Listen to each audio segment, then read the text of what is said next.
Today we're going to cover Stellar by Incubus. Here we go. Okay, for the verse of Stellar, I will say you want to use your ring and pinky on the D and G strings, because with the bends and the way it falls into the fields, it's going to be pretty hard to do without that. So open A, 9th fret on your D, and then you're going to strike the 9 on your D and G and slide up to the 11. And then you're going to do a full step strike and do a full step bend. Release. Down to the 6th fret on the D and G. Same thing. And then it'll go into what I'm going to call fill 1. And what that is 6th fret on your D string.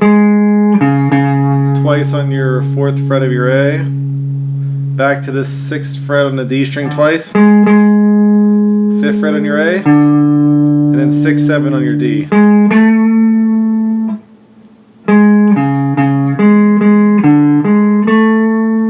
Back to the first part, and I'm going to count that as 1. So the first verse is going to go 7 times.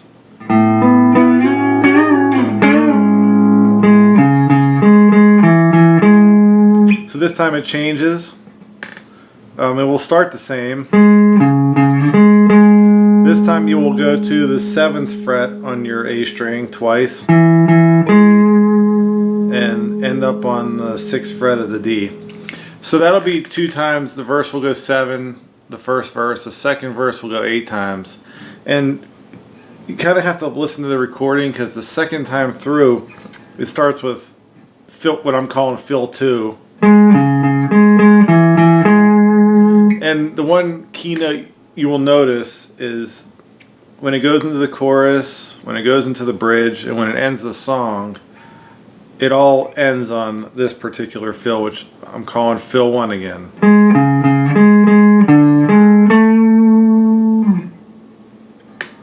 So let me give you that verse slow as I can.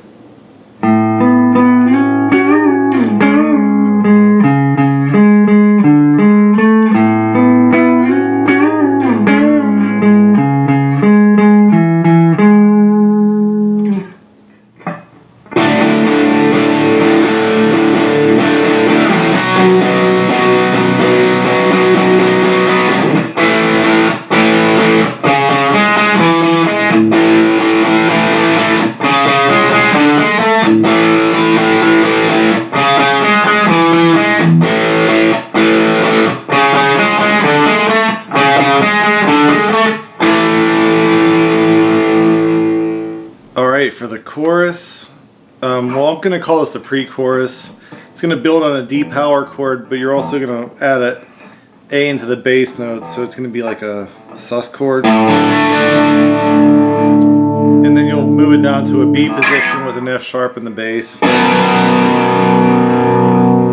And then an A power chord, or an A sus 2.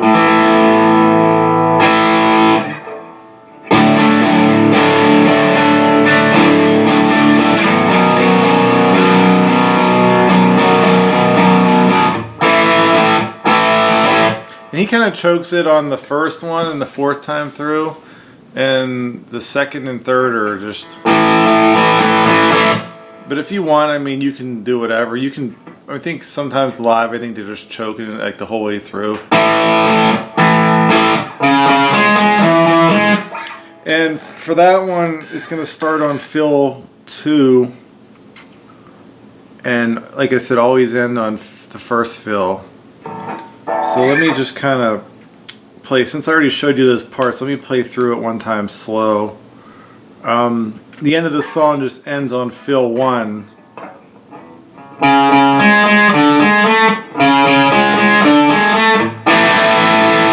You just double it and, end on an A power chord or an A sus chord. So for the chorus, and I'll tag in the little outro part.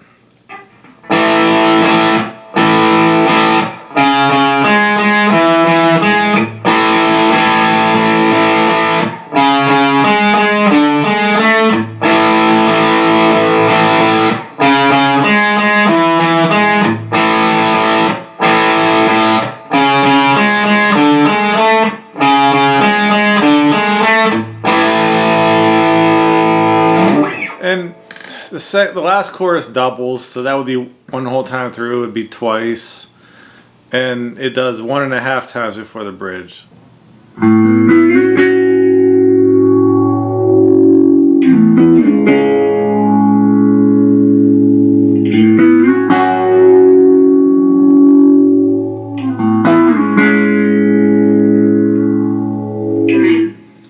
Alright, for this interlude part after the first chorus, it's just going to be the first half of the verse, starting on the open A,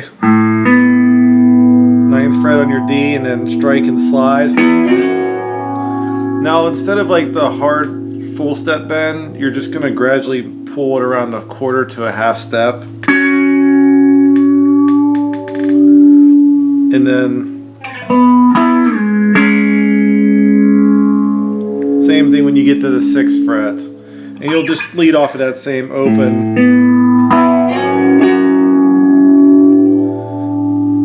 A, strike and slide, and then gradually bend.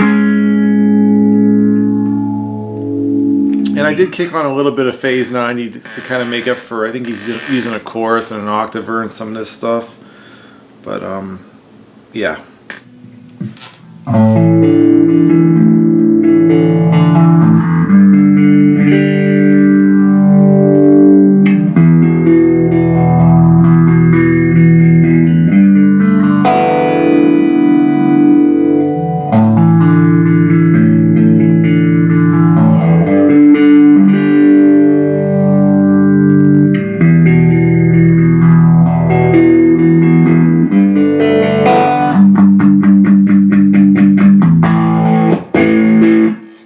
Okay, for the bridge, it's going to start off with an A power chord shape with an open D string, and you're just going to like arpeggiate it.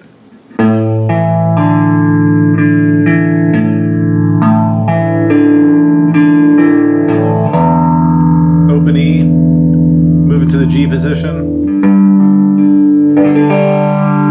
Just strike it as a chord all the way down to the G string, then you're going to move to an E chord shape.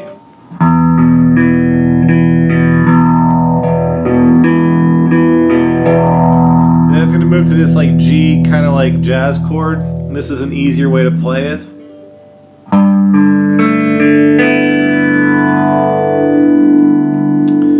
And then it repeats.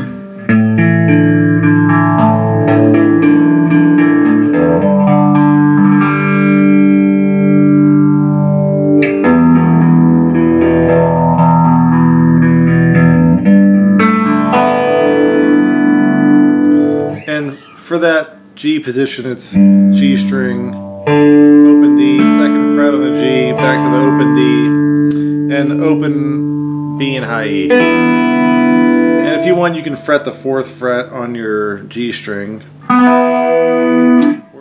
Or you can play it with this 3rd fret, 5th fret on your A, 7th fret, your D jazz chord, and then pin down the 4th fret, which I think that might be how he plays it. But the other way is the same notes, just easier.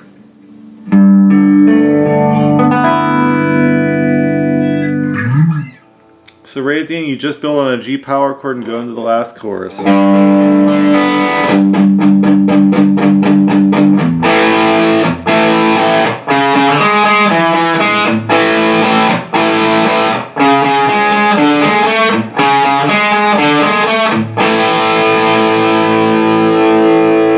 The blueprint here, follow along with the CD, and I have full confidence that you will be able to play this song. So best of luck.